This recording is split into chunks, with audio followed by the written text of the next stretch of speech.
to all participants who joined from the Netherlands, and also good afternoon for those of you who joined from Indonesia. Welcome to the Week for Indonesia, the Netherlands Education and Research, Winner 2020. Winner provides a platform of collaboration in education and research to share knowledge and experiences, to inspire each other, and to set a common goal agenda for working towards achieving the 17 Sustainable Development Goals together. Today is the second day of Winner, and I hope all of you can join until the end of the event, which is tomorrow. On behalf of EDN Livable Cities, the organizer of these sessions, I would like to express my gratitude to the winner organizing partners, LIPI, Indonesian Academy of Young Scientists, ALMI, Dutch Research Council, the Royal Netherlands Academy of Art and Science, Nuffic NESO Indonesia, and the Netherlands Embassy in Jakarta. Once again, welcome to the session, a sustainable water design strategy for Semarang. The session will last for more or less 1 hour, so please stay tuned until the end of the session. My name is Julia, and I will be your moderator for these sessions. And joining with me, Reza Arlianda, who will become the co-moderator. Both of us are from the EDN Livable Cities. For your information, this session is organized by EDN Livable Cities and supported by MLA Plus, University of Diponegoro Semarang, and Deltares. Before starting the event, I would like to remind all the participants that this webinar is recorded for documentation purposes. Please do mute your microphone during presentations, and please raise your questions by writing them down on the chat box. Here is the more or less rundown for these sessions. So after this, I will give a bit of introduction of the context of Semarang and the project of water as leverage for resilient cities in Asia. And after that, each keynote speaker will have 5 minutes to present their materials, and followed by 20 minutes question and answer session.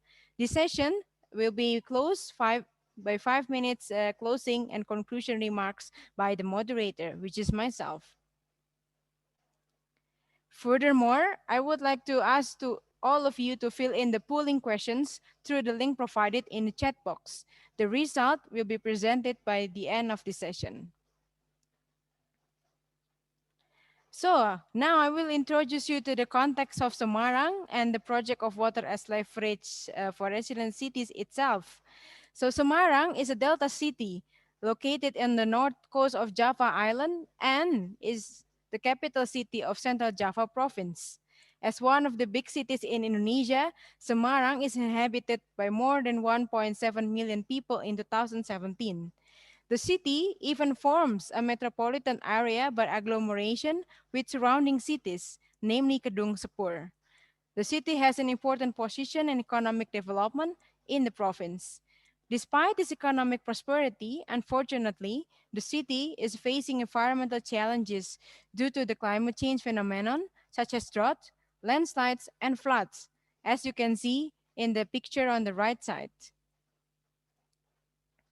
In 2018 and 2019, the Netherlands Enterprise Agency, or RVO, had an initiative called Water as Leverage for Resilient Cities in Asia.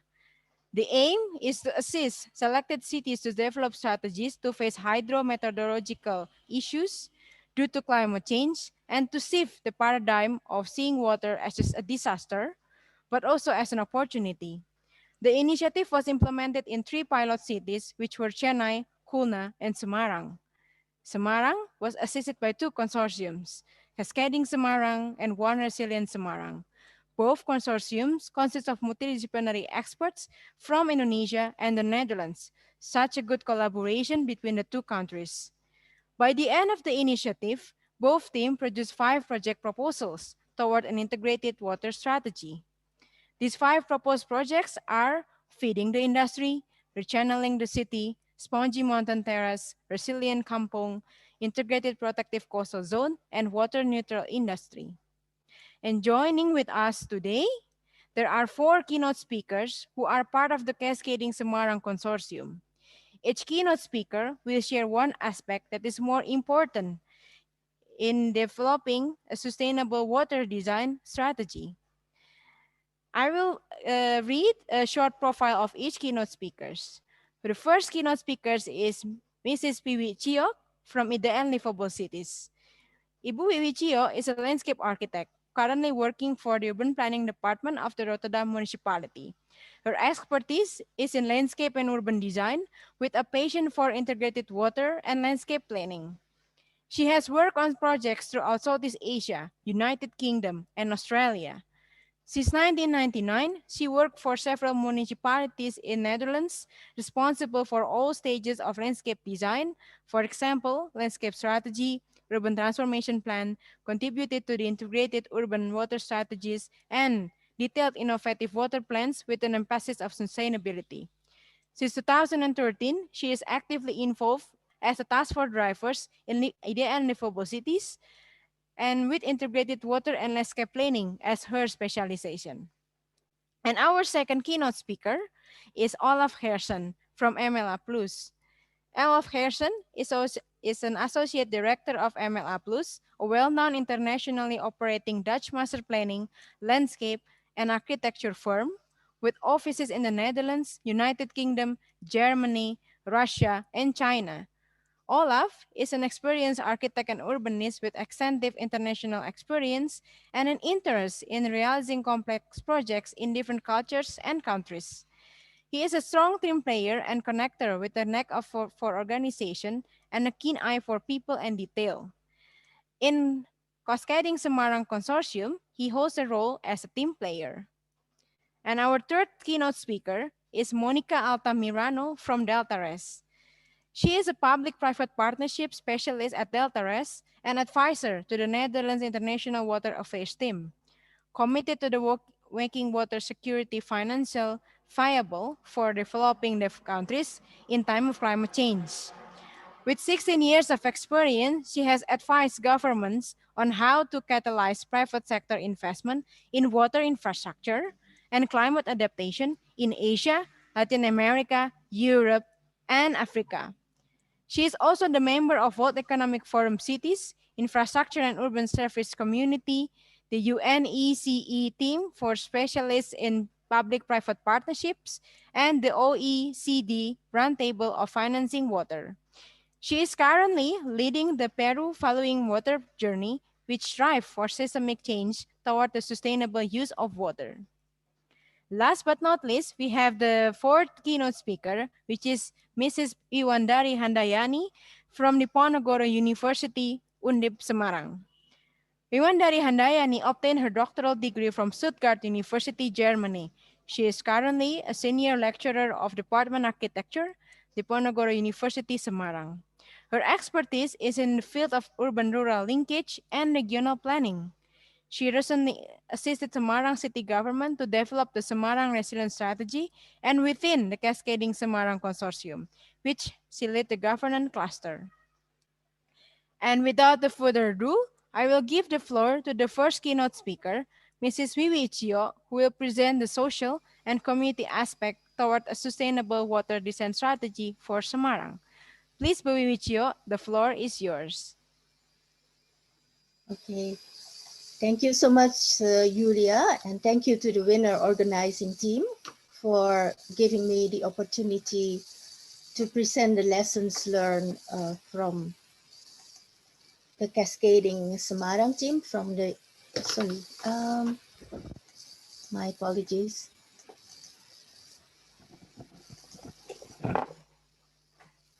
So good afternoon to those in Indonesia and good morning for those joining from the Netherlands. Within the so-called social team that we had within the Cascading Semarang team, we were accompanied by Diponegoro University and the Sultan Agung Islamic University as well, or Unisula.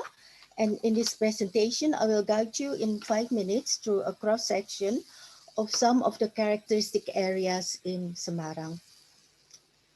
As Julia explained, Semarang started as a coastal city. As it is today, the city faces multiple challenges, but also provided our team with positive insights from the social and community perspective. Here is an impression of Kampung Bahari, a fisherman village that previously had flooding problems from the sea. Recently, it has been revitalized by the city of Semarang, and we see here how vibrant the area is and the importance of integrating of physical solutions, affordable housing, employment opportunities, as well as providing public services to enhance the quality of life of fishermen community. It is also an attractive area due to the specific characteristics. Next, we go from the coast to the upstream hilly hinterland, formerly a predominantly green area, as you see on the picture on the right at the bottom, but it is now getting more and more urbanized due to deforestation and surface sealing, erosion and landslide risks are increasing, as well as the reduction of water infiltration into the aquifer layers.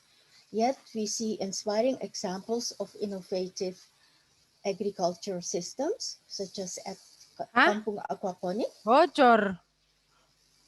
Excuse me, Julia, where aquaponic systems became a popular phenomenon. This is due to the enthusiastic efforts of some of the residents to motivate others. We see also that Semarang made progressive moves to improve the quality of life of its residents. And as a result of the construction of the Eastern Flood Canal, resettlement had to take place. The residents could move into social housing, and the housing area were complemented with water retention basins to keep the area flood free. On a smaller scale, we see that the residents themselves start to utilize the gardens surrounding the apartments and making urban farming practices there. So, an integrated approach is imperative in the search for potential solutions of the complex problems we encounter. In the water as leverage, water issues is the driving engine for the systemic improvement of social, urban, and financial challenges to deliver a more resilient future for Semarang. Therefore, our approach is also structured around four tracks as presented in the figure below. The four tracks are urban challenges, water challenges, social challenges, and bankability.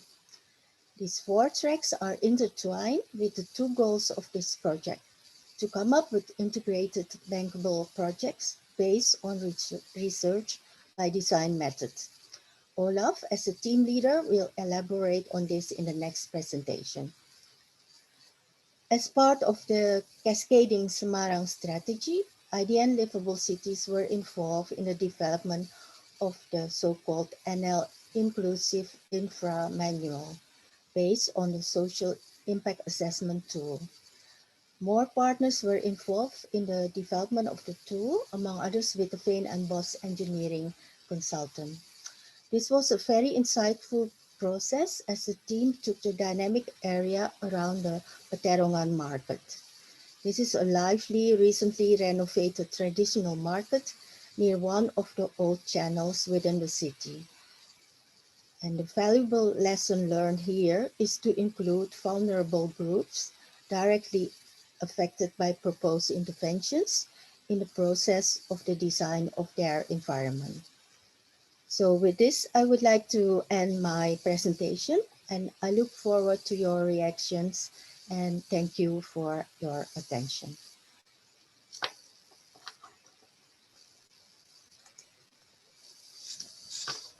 Thank you so much, Ibu Wiwi, and apologize for technical issues from my side. I hope it doesn't disrupt you. So I will give the floor to the second keynote speaker, Mr. Olaf Harrison from MLA Plus, who will present the special aspect towards sustainable water design strategy. Please, Olaf, the floor is yours. Thank you, Julia. I hope everybody can see our screen. Let me put it on presentation. Okay, lessons learned from water as leverage. I would do point out that our consortium, of course, consists of several people or several organizations, both from Dutch and Indonesian side, and especially also thanks to the people that sort of sat in between. We luckily had a few in our team, which turned out to be very important to really bridge and make that connection to the different cultures. It was actually quite easy for us, well, quite clear for us to come up with a main approach. Already inspired on the Savas you saw there on the last picture, it was quite clear for us that going from upstream to downstream, we want to work with the water as a feature, rather than fighting the water, the quick water release as it was, as we found it. We would go to, we got to a paradigm shift into not a drop of water gets lost. Well, that's quite easy to draw or to come up with, as you can see in the section. But the question, of course, how do you implement that? And then what we found, not only in nature, but also in the culture and the approach towards water, that there was a really robust reality. The urban nature dichotomy was very strong, meaning upstream there's a sea of green with little blotches of urban, and it's really nature versus urban, really fighting. And downstream was actually the reverse. There was a big hard surface, quite densely urbanized, with very sparsely found green spots in there. So what we really needed to find was a way to, rather than fighting nature or fighting urbanism, is to start integrating them, and sort of to go with the flow, find a little bit what is happening, and then by doing so, looking at the water problems and creating from that solutions or interventions that not only mitigated the problems caused by water, but actually turned them into opportunities. In upstream, you could think about mitigating or solidifying landslide risk areas, redirecting the water flows, and thus also creating better space or more space for urbanism. If we look downstream, we actually found the reverse. There's a vast amount of hard surface. It's highly dense, urban environment, but very, very little proper, accessible, or good quality public spaces. So therefore, here it was much more on an acupunctural way, finding ways how to increase the network, creating a finer network of soft space, and make it in that way a little bit more robust. As you can see here, this is that same Petarangan area, and the top picture there shows the condition currently. It is like an open sewer, and it could actually become an open park. We didn't only look at just acupunctural interventions. It was also really creating a more robust overall structure. So we also still looked at big infrastructural measures we could take. So this was an idea where we would collect the water through toll roads, and then collect that, convey the water into a collecting basin, and then with that basin feeding the industry, which has a really high water demand, which they're currently sucking out of the ground. So rather changing that into a better way. We even imagined here we could go into a cleaning facility, which then would, through deep infiltration, replenish the underground aquifers. So all this was really based on the spatial ideas, but I think the biggest lessons, or one of the biggest lessons learned there, and that's also a little bit what Vivi already told in the previous presentation is you have to work with people. Thank you very much.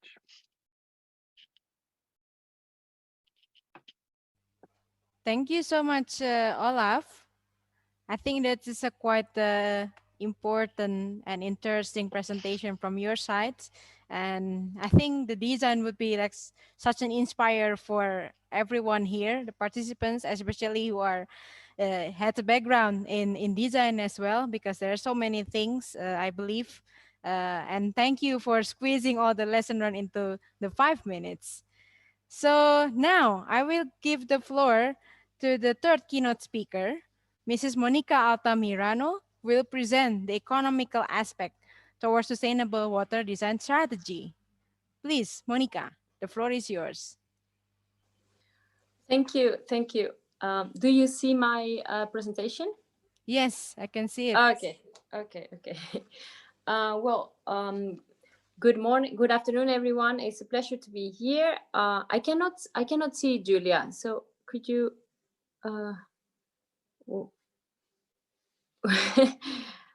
What? What's wrong, Monica? We can No, see no. your presentation. I cannot see the presentation myself, so I don't see where we are. But okay, it is my pleasure to present to you further building on the findings that Olaf presented us, how we develop a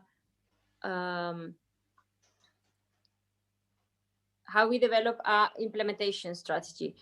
So what we work with, it was, I hope you are seeing the slide that says water and economic growth. It's, for some reason, I can't see it myself.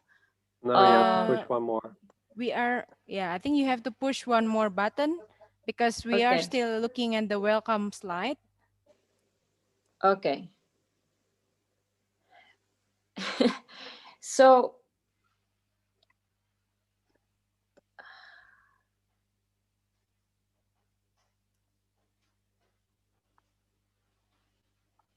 I'm sorry, Julia, maybe we can go to the other speaker, because I cannot have control. I don't see the, or if you can present it, that's also possible. Okay, let me skip to you first, or maybe the host, could you please help me to share Monica's presentations from your screen? Yeah, I'm so sorry. We just tried it and it was working, but okay, just a bit zoom out.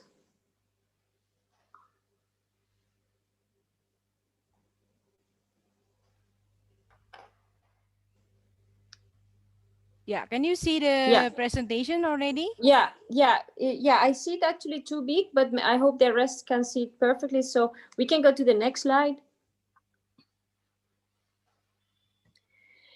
So yeah, what we work all the way from the beginning, because that was an important objective of Water as Leverage, was also how do we come to a paradigm shifting investment program, right? So how do we originate investment projects that do change the dynamics that Olaf and we were also presenting?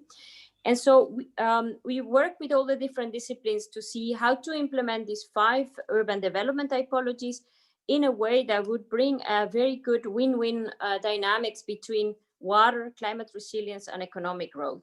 And so we combine, a big part of our work also was to develop what should be the process to build an enabling environment, but at the same time develop fit for purpose implementation arrangements for those urban typologies in a way that we would reduce the transaction costs that different parties, public and private, have to pay in the process of upscaling and replicating, and slowly building capacity in the public and the private sector to implement these innovations in a successful way. Overall, the intention was not just to achieve resilience, but also increase the competitiveness of the Semarang local private players, including SMEs. So as you see here, we wanted to increase a number of green jobs, PPP and performance-based contracts, and also just in general have a better public-private synergetic engagement. Now, to achieve all this, though, we can go to the next slide.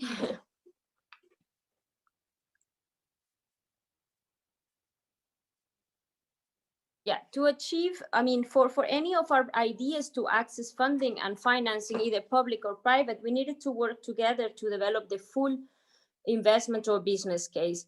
And it was really great. We managed to work even before COVID times with the teams and all our partners in Indonesia and the Netherlands to align. For instance, the concept of building with people, it is also crucial to reduce risk in implementation that are key for the commercial business case. So it's not just only an economic or a strategic reason to work with people and involve them in the planning process, but it really makes sense in financial and commercial terms. So if we go on, you will see how we also, how was the logic to take into account what type of project we're talking about to then design a fit for purpose implementation arrangements. But I think at the base of any transformative investment program is a clear theory of change, right? How what we are proposing is going to really shift the economic development paradigm of the city to stop. What you see here to the left is the dynamics that we found in a little bit like abstract term, but still we linked the dynamics that in the water supply, which is a vicious cycle where you see the people using groundwater and kind of like the city every time actually sinking, with the dynamics of the urbanization process, with less and less areas that are permeable. And all of these also reflected in the financial tax base of the city, right? So we wanted to change with these 5 urban typologies, these dynamics, that's what you see to the right, and introduce a number of vicious cycles in a way that economic development and vulnerability are not one or the other, but become a win-win. And that's how we can move on. And so this is also the base, right? When you see all the benefits these typologies will give to multiple objectives, public and private, then you still need to go though to the contractual and commercial phase. So we did a lot of discussions with our counterparts there to define a clear hierarchy of the most important services, because ultimately this service, we're going to pay back for these investments. And that's how we also work. If you see here also the cost of one specific location, I mean, we had to work to develop the cost and benefit at different levels, allocation level, at concept level, and full strategy. We can go to the next one, please, Julia. And so we came to a different, I mean, depending on what you're talking about, like micro interventions or spongy mountain, you will have a component of more public or more private financing and participation. And so we work with the local stakeholders to decide what should be that mix. How do we use concessional finance to leverage greater private sector participation, but also to make sure these innovations are taken up further by the people who can make sure they are sustainable. If we go to the next one, Julia. And I think what was really crucial though, and that was something very central in Water as Leverage, and that we also work out in much detail for Semarang, is that you need to think on a 15 years period, right? We have to drive a change in how people look at surface water. We had to also at the same time create capacity at both sides to do this in a sustainable manner. So if you see here, that's the timeline of how to implement these different concepts, but also how to, for instance, the role of microinterventions in creating a different view to our surface waters from the population is then crucial for the implementation of spongy mountain. And then ultimately, when you have all that surface water there available, is that you can start with contracts, for instance, bulk contracts for feeding the industry. So yeah, the thinking here forces us also to not just end up in a plan that is wonderful and synergetic, but that is doable, right? And absorbable by public procurement systems, but also private investments decisions. So with that, I would like to to finish, and maybe just the last one that they see, I won't go in depth on that, but basically what we end with, and that's also where the local task force is going further, is a scorecard, right? How far, oh no, the one before, sorry. The bankability scorecard for the 5 concepts, right? How far the different business cases work out, seem positive, or need like further research and discussions. Thank you very much. Thank you very much, Monica. I think it's a very also interesting presentations. Yeah, I hope. Thank you, host, as well, for helping me with the technical issues again in the beginning. So I think the idea that three keynote speakers are trying to deliver here for the sustainable water strategy is the acupuncture approach that can add to the already existing system in order to enhance the existing system in Semarang already. That's why there are five more or less proposals with the different locations, and these different locations also cover the upstream and the downstream of Semarang. So I think that will be interesting. One last keynote speaker, we will talk about a very interesting aspect as well that should not be left behind when we talk about sustainability. It's about the governance aspect. So I will give the floor to our last keynote speaker, but not least, Ibu Wiwandari Handayani from Diponegoro University. The floor is yours, Ibu Wiwandari. Yeah, thank you very much, Mbak Yulia, for giving me this opportunity. I hope you can see the screen, my screen now, and can hear my voice clearly. Yeah, in this nice opportunity, I would like to present some highlight focusing on the governance based on the water as leverage implementation in Indonesia. I was so happy to be engaged in this, not only as a part of the cascading team, working together with Paola, with Yuria, with Monica, and other team members, Ibu Wiwi, and also from different institutions from the Dutch and also Indonesia. But also as a part of Diponegoro University's member, we are the knowledge partner of the program. Yeah, I would like to start my brief highlights on governance in water as leverage implementations, starting with this, showing this picture and also some notes from the government. This picture is comes from about 2 weeks ago. At that time, it is like a very good momentum for the water as leverage program, because at the time we formally give all of our product and also present all of our result to the Semarang government, and they are the mayor in of Semarang city, the head of the city secretary, and also the head of the Bapeda. Me with Pak Rindam, the representative of the Netherlands government in Indonesia, formally gave the result. And from the government perspective, they said that at that time, at least there are 4 achievements that already been achieved by the water as leverage team. The first, they believe that the water as leverage, including the cascading concept, already introduced the integrated water management from upstream to the downstream. And just like Bu Wiwi and also Pak Olaf has mentioned, it's also promote the bottom-up process in which there are significant stakeholders involvement during the process. And accordingly, they are also not only promoting the integrated process, but also increasing the human resource capacity in understanding the integrated water management.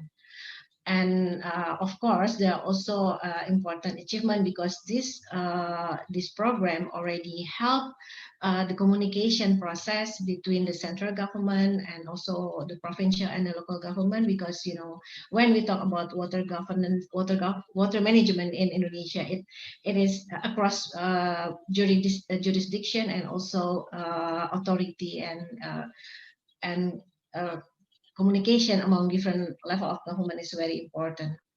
And of course, the good thing about water as leverage being held and start to be implemented in 2020, hopefully, is because it is expected all the ideas will be integrated in the midterm plan of Semarang 2021-2025, because I think this is a good momentum for the city, because there will be an election next month, and I think it's good time for the program to start from the concept to the implementation. Based on that achievement, then I think there are at least three main reflections that I would like to share with you based on all the process that have been through since 2018. Beside promoting integration approach, there is somehow a learning process from all the stakeholders, not only the government but also the bottom-up process. Try to think from sectoral into the integration, and it start creating somehow an enabling environment, mostly again across different level of government, because when we talk about water management integrated approach, of course, it will include a different level of government. Accordingly, I think there are three challenges at the same time, also opportunity for the water as leverage, not only stop at the concept level, but also be implemented. Not only because it is already included in the midterm plan, but at least there are two challenging and opportunities through the coalition building among the different level of governments, and also, as Monica has mentioned, financing is important. So there will be more rooms, hopefully, in the following steps, as a form of the financing adaptation with more role of financial institution, innovation, and so on.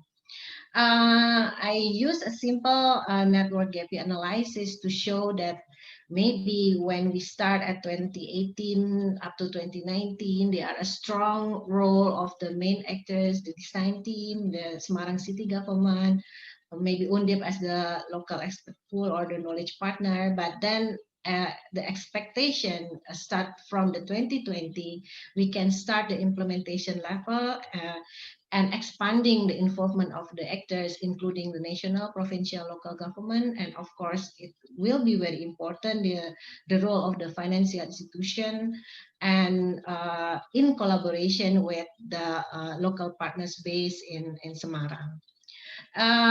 Last but not least, from my presentation, I think from the governance perspective, at least I saw at the process level that the program,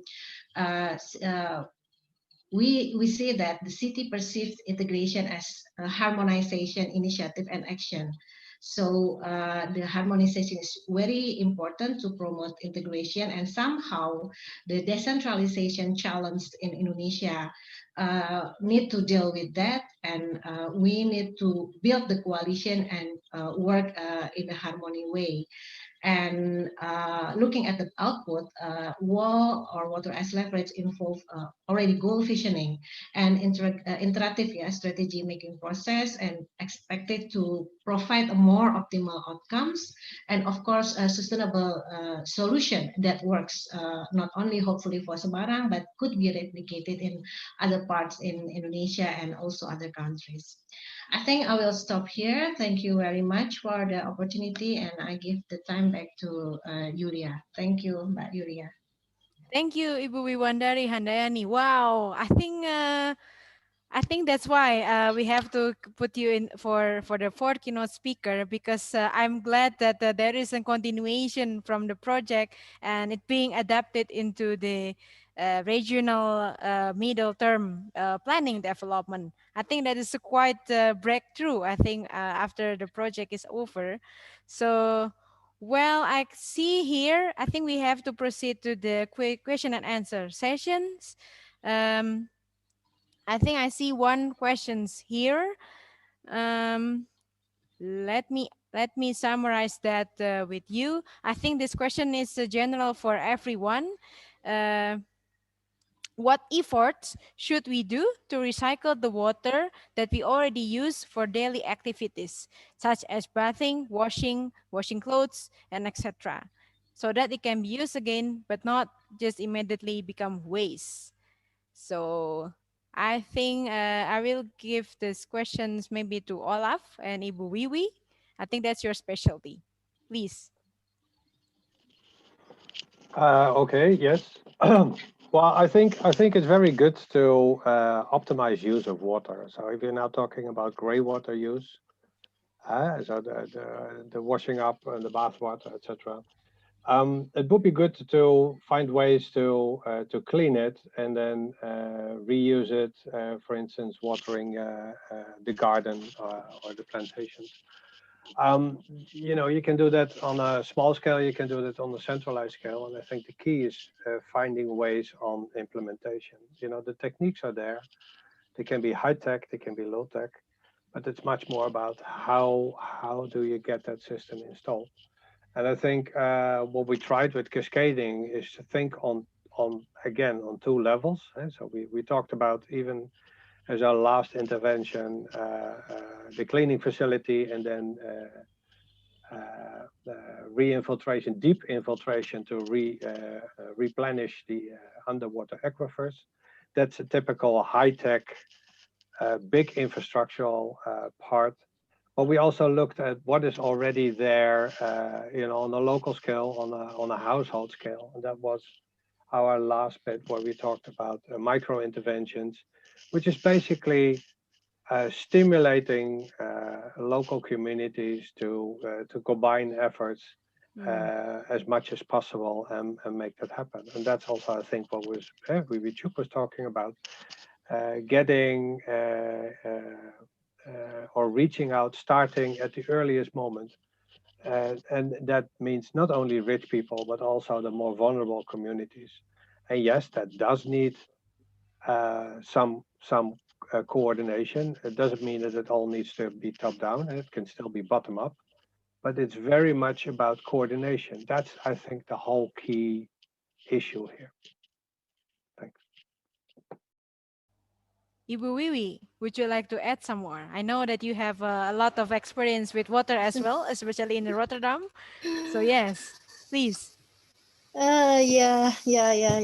Well, yeah, in Rotterdam, we also work at different levels. And what you see is there is, a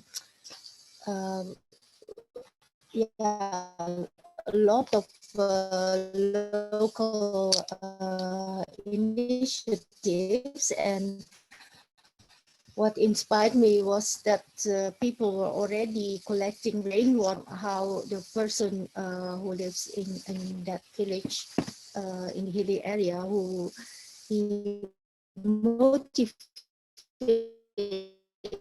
his neighborhood to do various experiments to multiply that experiment as well. So yeah, it what Olaf already mentioned. It depends on the finance as well, but yeah, there are also new interventions like using crates or drain blocks to store water and reuse it at a later moment. But also purifying the water, of course, depending on the use you're envisaging. Thank you, Ibu Wiwi. Okay, Yeah. that In the would be middle, my in the answer. middle, Yeah. your voice is a bit breaking up, but I get your point.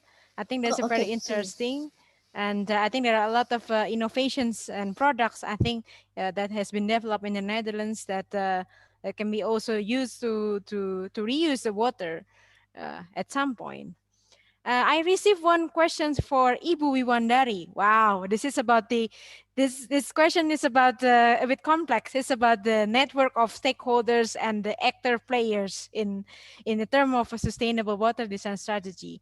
So the question is, there is a shift in concern of main actors between concept and design of the future, while for the design of future and the different level of governments are the main factors. What are the reasons for this? Yeah.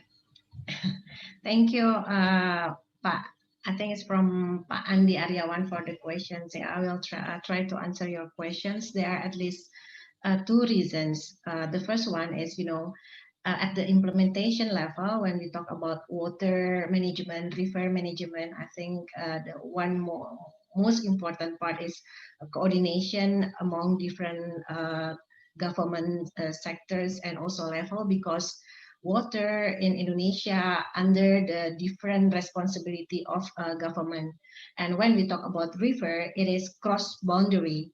It cross different administrative boundaries. So water works at the functional boundary, while the government authority based on the administrative boundaries. So in the end, when we come into the implementation levels, I think it will be very important, different level of government, different because river management, for example, at the under the responsibility of the Ministry of Public Works, but then at the local level, the drainage system will be under the authority of the local government. Things like that need to be managed integratively. Then it will be important to create a strong communication among these different level of government. And briefly, the second reason is because of the limited capacity of the local government for get the funding resource.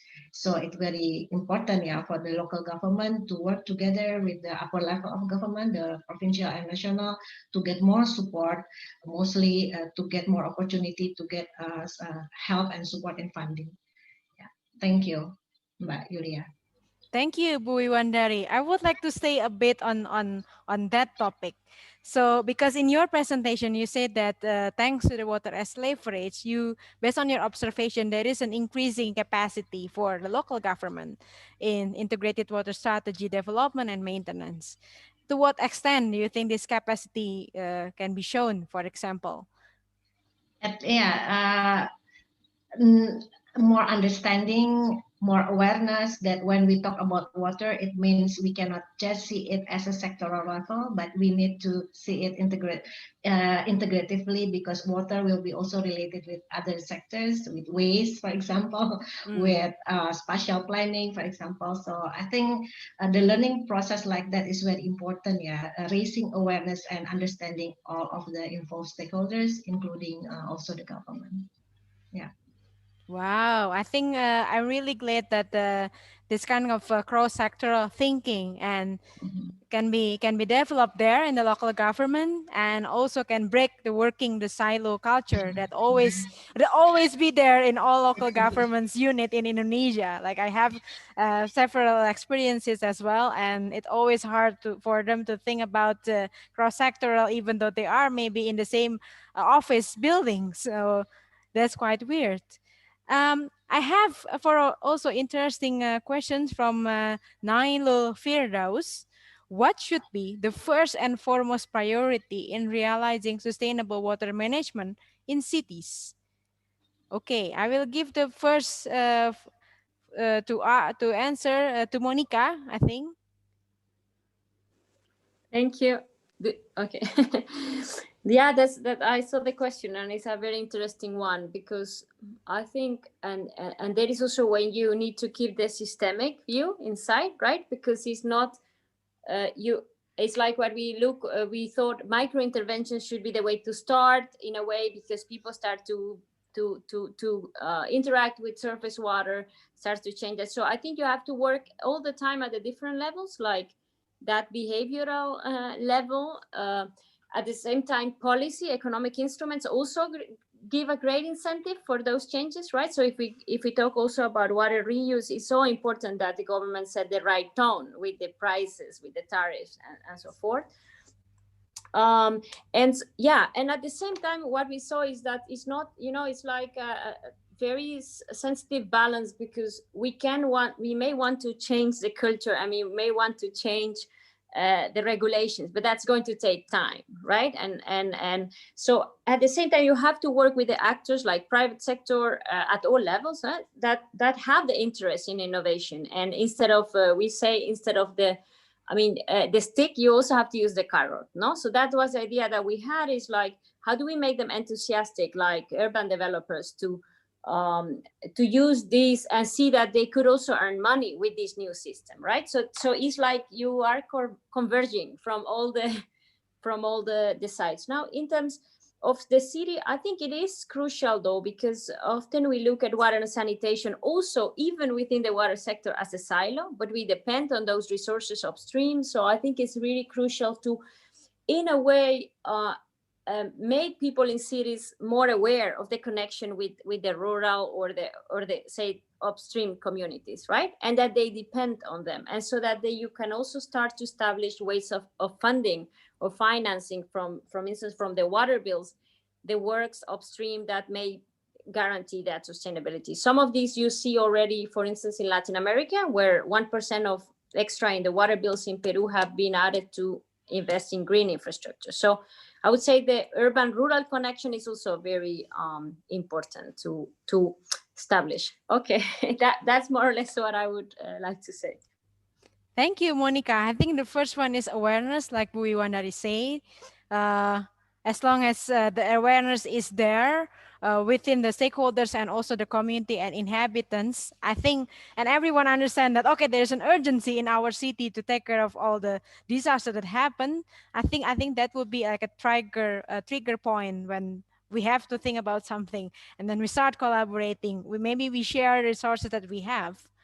Um, and I have interesting questions. Although we have a very limited time, but I really like to ask these questions.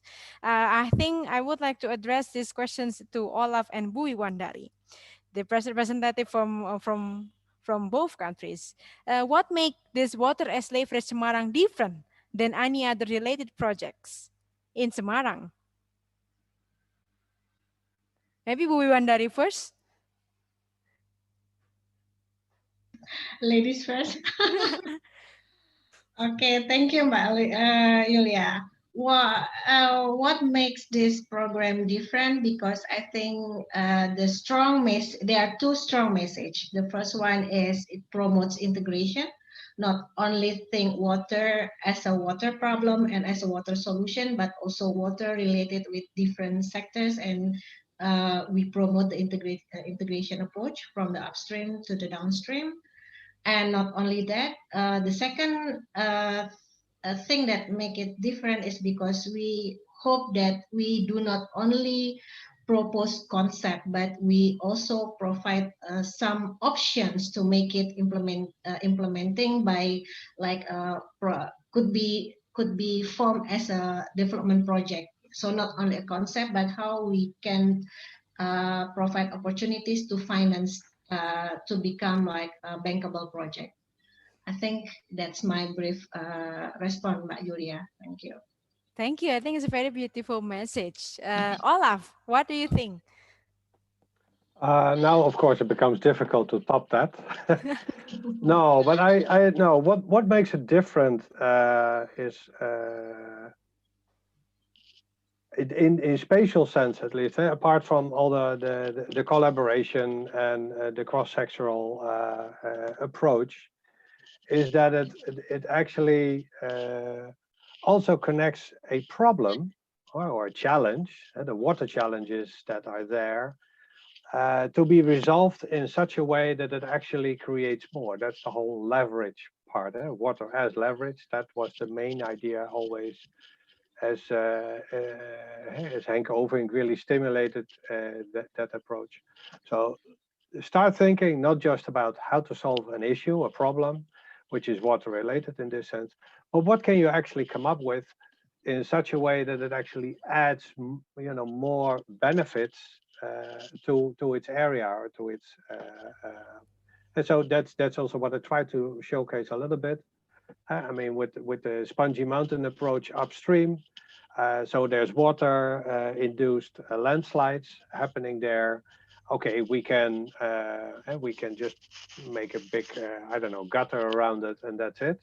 Or you can sort of make a cascading approach where you stabilize that soil, you redirect the water, but actually you also create therefore more ground, more solid ground that can be further urbanized, as the urban pressure is still there. And same way in the city itself. Okay, there is waterways, they are there, but they're underappreciated at least. So can we make an approach where we not only start increasing that local network, so therefore increasing the water absorbance capacity of that network there. But we can also start cleaning that water, and we can also actually create public space, which basically has nothing to do with the water itself, but is actually also much needed in that area, an area which is again very densely built up and very hard. It's very difficult to find, proper, nice public space. So in that way, trying to find what is then the actual connection you can make, and it becomes more than just 1 + 1 is 2. 1 + 1 is 3 somehow. And I think in that, by that drive to find, and actually, as it says in the title, find solutions that have leverage to the quality of its surroundings, I think that's quite different or unique for this approach. Apart, I must say, actually, for also trying to connect it to the world of finance. But that's, I think, a little bit more for Monica to reflect upon. Yes, I also wanna address that to Monica. Please, Monica, what do you think water as leverage is different? Oh, thank you, Julia. Yeah, I mean, around the same time that we were busy with waterless leverage, the Global Commission on Adaptation, put out their report that says that the way we have been developing is bringing us right to this increasing vulnerability. So they call that, and they say maybe the way we have to reverse these trends is we need 3 revolutions, like one in understanding, one in planning, and one in financing. And I would say that waterless leverage does embody that, that process, like this understanding that it's not a water-centric problem, but it's like the whole city problem. Planning much more like bottom up and top down at the same time. So and financing, and just to emphasize what Olaf also already said, is like we keep looking at water like a constraint for development, right? Like the water risk, but it should be the motor for development. And every time you walk here around the Netherlands, you do feel that, right? Because it's like water adds value to your house. That I think is also the inspiration that you like with that exchange. Thank you, Monica. I think there are still a lot of questions that we can explore, but unfortunately, the host reminded me that we already run out of time. So let me proceed to the polling result. Let me share my screen now. Yeah, can you all see my screen? There are 3 questions actually in the polling. The first one, what comes in your mind when you think about the sustainable and resilient Delta City? First is about future, integrated strategy, water management, happy citizen, circular green energy, good performance, better life, development, and community. I think most of this is already covered by our presentations. And the second is like, what is the major constraint? It's political will, sectoral institutional structures. Yes, that's correct. And we try to break it out. And dense population, ignorant people. Yes, I think we have to build the awareness first. And knowledge about the importance of sustainable and resilient social community, and need to work hard to do socialization. And lastly, this is my favorite questions. Among 4 of the aspects that we have presented, do you think which one is more important? A lot of people mentioning the social or community point of view. Whoa! But please, and then the second place would be the spatial point of view and economic. Unfortunately, I do not see the green the green about governance and in that chart. I think it's most important. We cannot just like give one portion better to another. I think all of the aspects should be like goes hand in hand, so it becomes sustainable. So I think we reached to the conclusion for today. First is to achieve sustainable water strategy.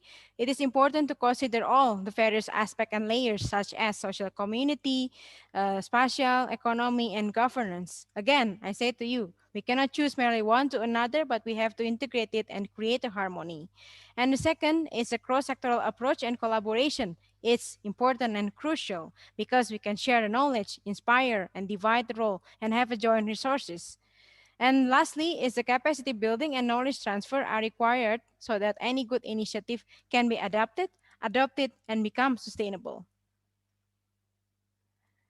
And for those of you who are still curious and interested to learn more about water as flavor and cascading Semarang, please, there are two publications that it already published, and you can access it here in the Ida and Livable City website or in MLA Plus website or Water as Leverage website.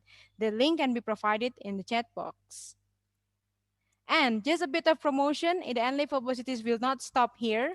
We will discuss further about another interesting topic, which is about the new capital of Indonesia. As you know, in 2019, last year, Indonesia decided to move the capital from Jakarta to a city in Kalimantan. And what happened next after a year of the plan? So we will discuss later next week on December 4. So you can also start registering now, and further information is in the Livable Cities website and also social media. And last but not least, a bit of information for you. In the winter, there are also networking sessions after this at 4:15 Indonesian time or at 10:15 in Amsterdam time. You can join, and then the link is provided also on the chat box. Uh, Thank you so much. And I also say thank you to all winner organizing committee, to all keynote speakers, and to all distinguished guests. Thank you for joining the session, and I hope you learn a lot from us. And I really also would like to look forward to further collaboration with all of you, and see you at the next event. We